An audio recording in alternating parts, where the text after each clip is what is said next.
Hello everybody, today we're going down to Scarborough Castle and I'm going to teach you some stuff about castles you probably didn't know.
It's a bit misty today, but we're going to have a look at a wall.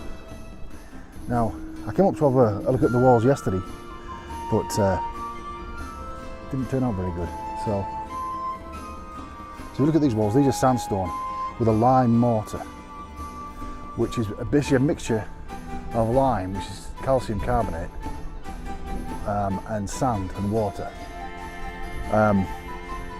What it does, the lime, the way it was prepared, it's basically crushed limestone, pulverised limestone, that's then burned and until it forms this white powdery substance. And that's what we call lime.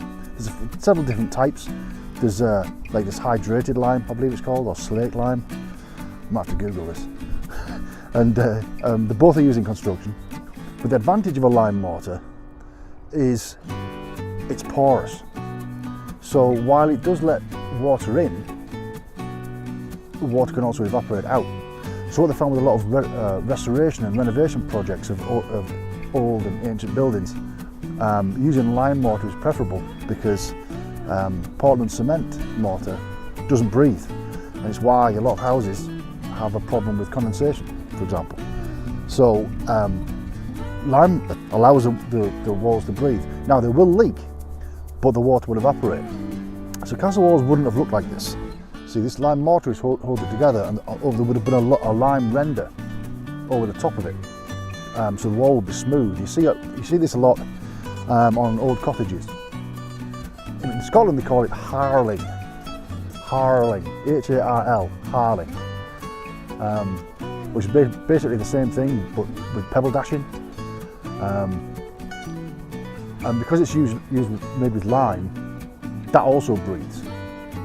And to prevent it from eroding, they would paint it with a whitewash, basically lime mixed with water. And when that dries, that forms a calcite coating, like a hard white coating, which you'll see in dairies, like dairies at farms, and it's very cheap to make.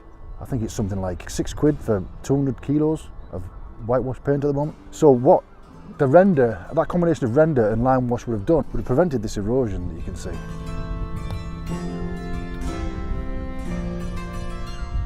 Or at least held it at bay. For some reason, in a lot of castles in Britain, outside of Scotland and Northern Ireland, they've allowed the render to fall away because they want to see the exposed stonework.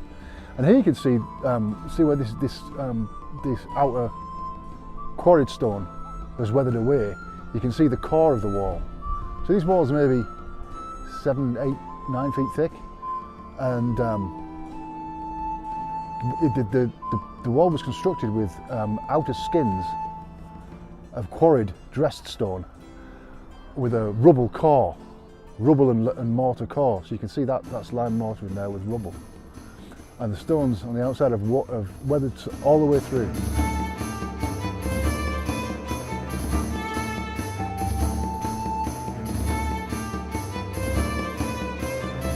So you'll see this a lot. you'll see a lot of rendered castle walls in like Germany and Eastern Europe and stuff like that, where perhaps they don't get the same amount of damp weather that we do. But that's what it used to look like. That's what castles used to look like. Castles used to be gleaming white things. They weren't big stone things, they were big gleaming white things. And quite airy. They weren't damp like a lot of people think, because that water can evaporate. So yeah, that's how castles used to look. Hope you've enjoyed this. Make sure you hit the subscribe button, or this one. I'll talk to you tomorrow.